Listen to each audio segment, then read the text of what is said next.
My name is Lieutenant Jason Borneo with the Public Affairs Office of the Raleigh Police Department. Chief Patterson will be providing additional information regarding tonight's incident involving one of our officers being shot and an officer-involved shooting. Keep in mind the Chief will have preliminary information only, and the investigation will be lengthy and ongoing. Joining her this evening are our Mayor, Janet Cowell, City Manager Marshall Adams-David, Deputy Chiefs Rico Boyce and Zachary Laschetti, and Chief of Staff Amanda Roll. After her statement, we will take a few questions.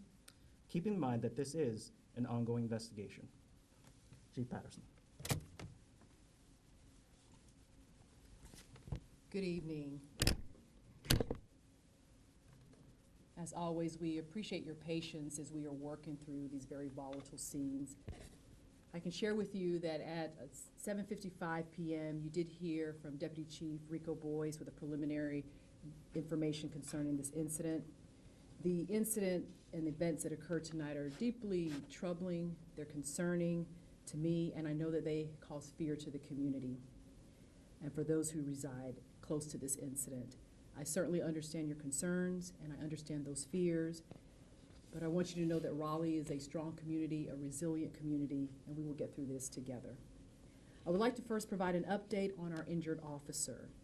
As previously shared, our officer was struck by gunfire and transported to the hospital.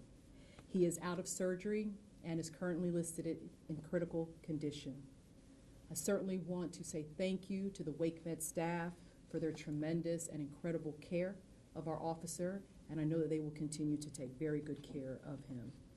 At the request of the officer's family, we are not releasing his name at this time. In addition to the update regarding our officer, we can now report that a second adult male involved in this incident was transported from the scene to the hospital and has died. We are awaiting next of kin notification before releasing this individual's name. Here are some more details that I can share with you. Shortly after 5:30 p.m., RPD officers were dispatched to a residential burglary in progress in the 600 block of Democracy Street. The female 911 caller stated that she knew the suspect from a previous relationship. Initial responding officers arrived shortly thereafter and reported hearing shots fired from the residence. Officers radioed in for emergency assistance. Our officers and officers from neighboring jurisdictions responded to assist immediately. The details of the initial incident are still under investigation as we are trying to piece everything together. And certainly you know that as we get more information, we're going to share that with you. In keeping with departmental policy, the State Bureau of Investigation was notified and promptly responded to conduct the criminal investigation and will submit their findings directly to the Wake County District Attorney.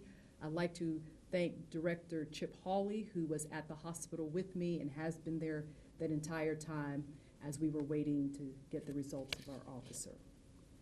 The RPD's Internal Affairs Unit will conduct an administrative investigation that will focus on departmental policy compliance. I want to thank the Raleigh Fire Department, Wake County EMS, Emergency Management, and our law enforcement partners for their quick response and assistance to this incident. Also to our governor and our DPS secretary for their phone calls, and also our Attorney General, Jeff Jackson. Most of all, I want to thank the community for your patience. The last couple of days have been a difficult time for our police department and for our city. What we have endured as a community is heavy. We do ask that if anyone has any information that they can share concerning this incident today, that you will report that to Crime Stoppers at 919-996-1193. As a standard protocol and in the spirit of transparency, I will be releasing a 5-day report providing additional details regarding this incident. With that, I will take a few questions. Julian Grace, where you are. Chief Patterson, I know this is a very fluid investigation, but does your department believe anyone else may be involved with this? At this time, we do not believe that. We believe that this is contained and has been an isolated incident to that residence. Certainly, though, if anybody has any additional information that they can provide, we ask that you share that through Crime Stoppers. That second individual who was injured, is that a Raleigh police officer, a bystander, somebody who was in that residence that was being responded to? So we only have one Raleigh police officer that was injured, and then we have 2 other individuals, both of whom are deceased. ABC 11?